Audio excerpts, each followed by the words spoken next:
एआईमा career बनाउने सोचमा हुनुहुन्छ? ल, यसको लागि एउटा सिधा बाटो के हो हेरौँ न त। हामी दिनहुँ एआई चलाउँछौँ, तर एक प्रयोगकर्ताबाट निर्माता बन्ने यात्रा चाहिँ कसरी सुरु हुन्छ त? किनभने खास अवसर त प्रविधि चलाउनुमा होइन, त्यसलाई बनाउनु र दिशा दिनुमा छ। एआई इन्डस्ट्रीमा छिर्ने बित्तिकै प्राय 2टा चर्चित भूमिकाहरू सुनिन्छन्। एआई इन्जिनियर र डेटा साइन्टिस्ट काम अलि फरक देखिए पनि दुवैलाई चाहिने आधारभूत सिपहरू लगभग उस्तै हुन्। त्यसैले पदको नाममा धेरै ध्यान नदिनुस्, खास कुरा त सिप र प्रविधिमै हो। त्यसो भए एआई प्रोफेसनल बन्न चाहिने आवश्यक टुलकिट के हुन् त? आउनुहोस् हेरौँ। सुरुवात हुन्छ आधारभूत सिपबाट, जस्तै पाइथन, एसक्यूएल, डेटा प्रोसेसिङ र अलिकति गणित। यो जग बलियो भएपछि यसमाथि मसिन लर्निङ र डिप लर्निङको ज्ञान थपिन्छ। यसमा लर्निङका प्रकारहरू, न्युरल नेटवर्कहरू र टेन्सरफ्लो जस्ता लाइब्रेरीहरू पर्छन्। ल, मोडल त बन्यो, तर यो आधा काम मात्रै भयो। अब यसलाई प्रयोगमा ल्याउनु पर्यो नि।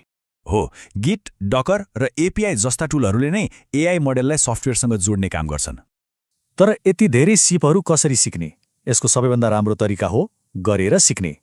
एउटा कन्सेप्ट सिक्नुस्, सानो प्रोजेक्ट बनाउनुस्, फेरि सिक्नुस् अनि ठूलो प्रोजेक्ट बनाउनुस्। अनि याद राख्नुहोस्, प्रोजेक्टहरू कुनै खास उद्योगलाई लक्षित गरेर बनाउँदा बढी प्रभावकारी हुन्छन्। जस्तै फिनटेक, स्वास्थ्य वा ई-कमर्स। यसले सिपको व्यावहारिक प्रयोग देखाउँछ। प्राविधिक र प्रोजेक्टको जग तयार भएपछि अब अन्तिम चरण आउँछ, जागिरको लागि तयारी।